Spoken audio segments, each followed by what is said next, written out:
Well, hello, this is Chaplain David Gandhi with the Los Angeles Air Force Base Protestant Chapel. And this week, of course, is Holy Week. And then when it comes to Holy Week, we refer to the last week of Jesus's earthly ministry. We see that he rode into Jerusalem on a donkey.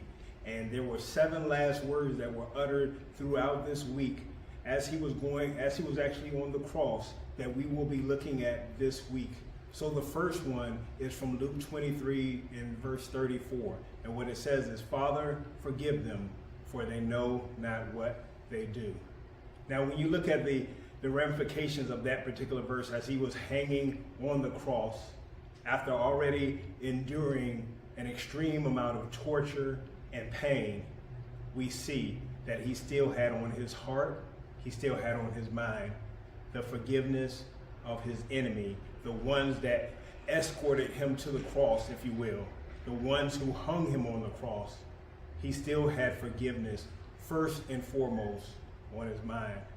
Now imagine that as we go into this week with the 7 last words of Christ, they are very powerful in what they mean to our actual walk with God and what goes into Christianity. Because Christianity, we know, is based off the death, the burial, resurrection, the life of Jesus Christ. So it is always an enormous thing for us to sit down to consider what it means to be like Christ. Father, forgive them, for they know not what they do. That was the first of the 7 last words that Jesus Christ uttered on the cross. So when you think about the forgiveness, think about forgiveness as Jesus has already laid out for you.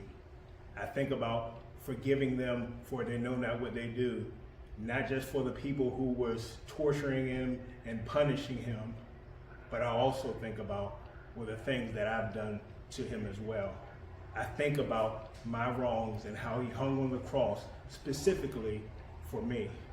So as we go throughout this week, you'll be hearing the rest of these 7 last words of Jesus Christ.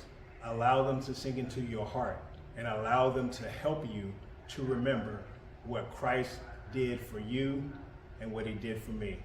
I hope you have a blessed week this week. And also, Sunday morning, we'll be sharing a special Easter message, Resurrection Day message for those who come out to the Fort MacArthur Chapel. We're looking to see you there at 1100 on Sunday. God bless.